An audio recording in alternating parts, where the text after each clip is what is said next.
Hello everybody, muraho cyane, muraho neza. This is Lady Irma and it's always a pleasure to come on here.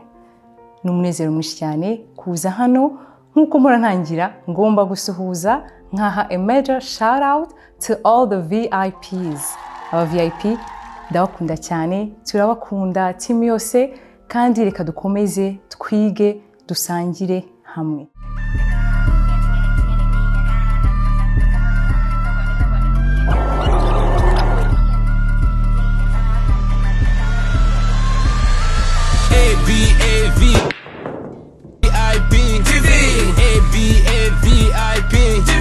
Turn your dreams to reality.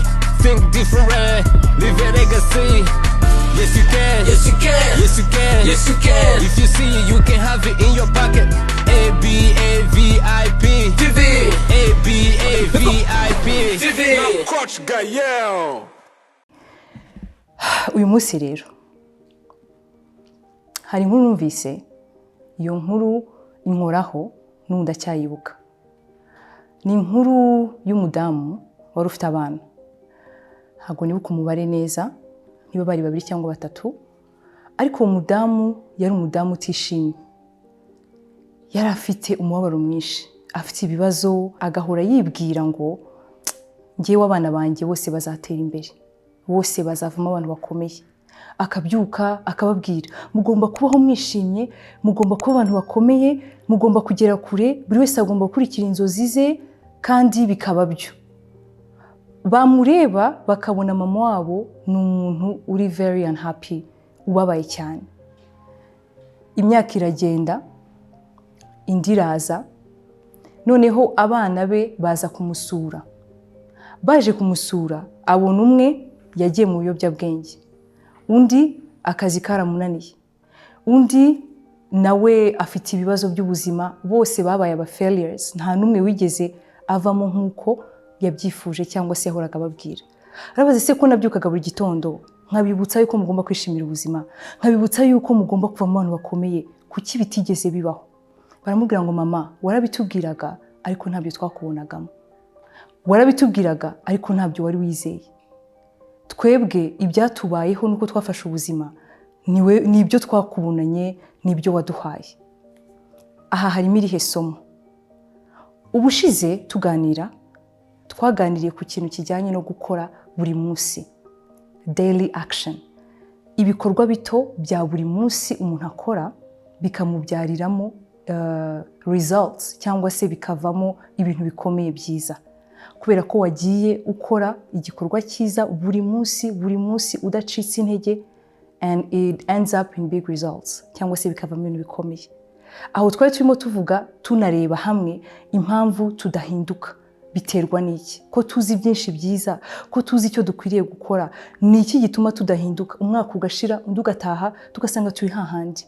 Dusanga yuko ikintu gikomeye kidutera kudahinduka ari uko dukora ibintu byiza ariko ntitubitindeho, ari uko tutaba consistent, ari uko tutagira discipline mu buzima. Iryo somo turifata ubwo twaganiraga ubushize tuvuga ko ubu tugiye kwita ku bikorwa byiza dukora buri munsi, ntiducike intege, tuzi yuko ari imbuto turi gutera izabyara umusaruro ukomeye ejo. Uyu munsi rero dukomereje aho ngaho. Hari igihe wibaza ngo ese ko mbyuka nkumva ndashaka kugera ku bintu byiza, ariko nkabona ibyo nifuzaga kugeraho si byo ngezeho. Hari ikintu gikomeye cyitwa imyizerere cyangwa se belief. Ibintu watekereje kenshi bikageza igihe akaba ariko kuri wizera. Icyo kintu ni ikintu gikomeye cyane. Ni ukuvuga ngo niyo nabyuka nkicara hano nkavuga ngo ndi umukire, ariko mu bitekerezo byanjye ngewe ntabyemera ko ndi umukire. Ibizambaho nibyo mbelivinga, nibyo nizera. Ukibaza ese uyu muntu ko tubona akora cyane, agakubita hirya agakubita hino, kuki tutabona wa musaruro? Iyo urebye neza kenshi usanga wa muntu ahora iteka acika intege, iyo ari wenyine ibyo yiganiriza ni ibintu by'urucantege, ntiyizera na gato, nta confidence, nta self esteem, nta kwiyemera agira muri we na gato. Ukibaza impamvu ibisubizo bye bihora iteka ari bibi. ndashaka yuko wireba mu buzima bwawe. Ese iyo uri wenyine ni gute wiganiriza? Wibwira iki? Iyo wirebye ese wibona nk'umuntu w'umunyembaraga, nk'umuntu wagera ku bintu bikomeye, cyangwa iyo wirebye uravuga uti ngiye naje guherekeza abandi? Ibyo bintu wizera wowe ku giti cyawe, uko wiganiriza ubyisubiriramo, ibyo nibyo birimo birarema ubuzima bwawe. That is creating your reality. Ni ukuvuga ngo reba reality yawe, urebe mu buryo bw'akazi, urebe mu buryo bw'amafaranga mu mikorere, urebe mu buryo bw'ibindi bikorwa runaka ushaka kugeraho, uvuga uti ahantu kuki bidacamo. Nureba neza urasanga nubwo ubyandika ku rupapuro ukabyandika nk'intego, ariko mu mutima wawe ntabwo ubyizera. Ntabwo umutima wawe wizera yuko ushobora kuba umuganga ukomeye. Ntabwo umutima wawe wizera yuko waba umwanditsi ukomeye. Ntabwo umutima wawe wizera yuko waba umucuruzi ukomeye. Urabireba ukumva yego urabyifuje, urabishatse, ariko se ni iby'abandi. Icyo kintu ndashaka kugitindaho mu buzima bwawe. Ibitekerezo. Ni iki kintu utekereza? Byose bitangira igitekerezo. An idea. Noneho icyo gitekerezo uko ugitekereza cyane, icyo gitekerezo kiraza ukacyizera. You believe it. It becomes part of your belief system. Uko wizera ibyo bintu nibyo bigenda biga creating a reality, biga creating ubuzima bwawe. None se niba uza mu bantu ukabereka ko ukomeye, ukababwira amagambo meza, ariko waba uri wenyine mu cyumba ukarira, ukiganyira, urashaka ubuzima bwawe bwiza gute?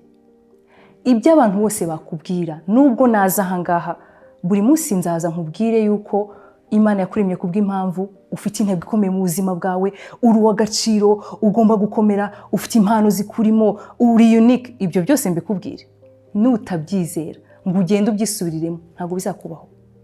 Ni ukuvuga ngo aka kanya ugomba kumenya ngo wiganiriza iki. Your inner conversations, ibyo wowe wiganiriza mu mutima wawe, ibyo wiganiriza uri wenyine, ibyo wizera ni ibiki. Icyo ni ikintu ugomba kwicara ugatekereza. Niba utarahindura belief system yawe, niba utarahindura ibyo wizera wowe, ntabwo reality yawe izahinduka. Wambaza uti okay nabyumvise, kandi nirebye mbona hari ibyo koko njya niganiriza binca intege. Ese ndabihindura nte? Aho ndabigenza nte? Hari ikintu ushaka kukubwira cyagufasha, ikintu kijyanye no kuvuga cyangwa se kwatura. Murabizi yuko urupfu n'ubuzima biri mu mbaraga z'ururimi, ururimi rwacu. Uko uvuga iryo jambo uryatura buri munsi, mwibuke rya somo twahereyeho ryo kuvuga ngo icyo ukoze cyiza gisubiremo kenshi gashoboka kugeza igihe kibaye igice cy'ubuzima bwawe. Ni ukubyuka ukatura amagambo meza. There is power in affirmations. Ukatura ijambo ryiza utaribona, ukatura ngo mfite ubwenge, kandi ubizi ko hari ahantu ufite ibinyuranyo, hari ibintu ujya uvuga nawe ukumva ibintu mvuga birajyanye ntibijyanye, ukavuga ngo ngewe nzi ubwenge, mvuga neza, ndiga nkafata, ubyisubiriremo. Niba wenda wumva utiyakira bihagije, utari mwiza, ujye wireba mu gitondo wiganirize. Ndi mwiza, ndi igitangaza, ndasa neza kuko nari mu ishusho y'Imana. Uko watura ayo magambo, uri kuyatura wowe, kuri wowe nibisanzwe ni ijambo uvuze, ariko urimo urarema. Hari ikintu uri gushyira muri universe, hari ikintu uri gushyira mu isi tutabona y'umwuka. Kandi umenye ko iyi si igaragara, iyi tubona dufatisha amaboko, ibyarwa n'isi itagaragara, isi y'umwuka. Ni ukuvuga ngo uko urema, uko uvuga, uko watura, nibyo birimo biragenda bijya mu mutwe wawe. Uko ubikora kenshi niko bizagenda bihindura results zawe, kuko belief system zawe iyo zahindutse, then n'ibisubizo byawe cyangwa se ibyo ubona mu buzima bwawe birahinduka. Ahangaha nakomozaho cyangwa se nakongeraho ikintu kijyanye no kuvuga ngo ese kubera iki tuvuga ko twari mu ishusho y'Imana? Imbere muri twebwe mu muntu wacu w'imbere hari ibintu byiza, hari ibintu byinshi, ubwo butunzi bwiza bwose buturimo. Ese kuki ngo nshaka gukora ibyiza, ibi bikantanga imbere.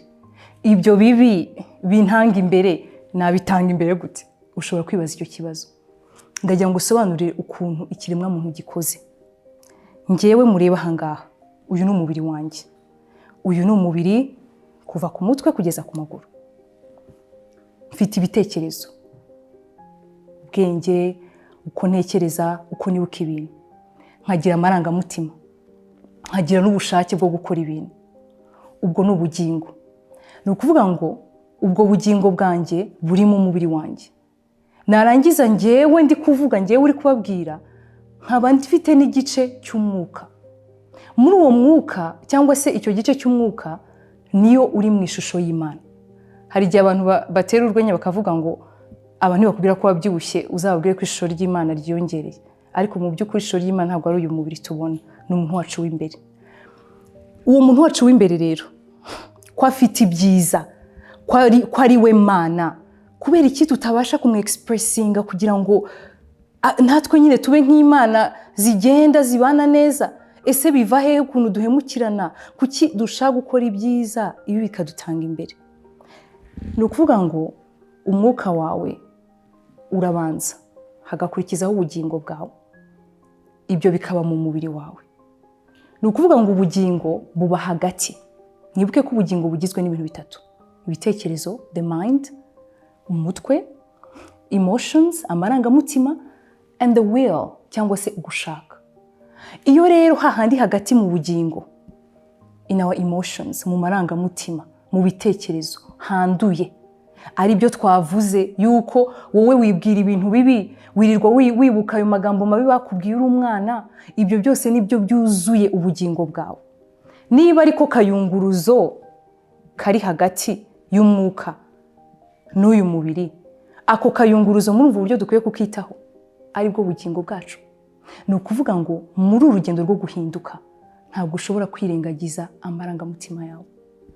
Ufite ibikomere wagiye uterwa naho wakuriye mu muryango, ibikomere watewe n'inshuti, ibikomere watewe n'abo mukorana. Ibyo byose iyo ubyirengagije, wirengagiza yuko akayunguruzo kawe k'ubugingo kari kwandura. Uko kandura niko n'ibyo uzajya ukora byose uzajya ubicisha muri ako kayunguruzo, umuntu akakubwira ngo urasa neza, ngo buriya rero ngo ni ishyari ryamurenze.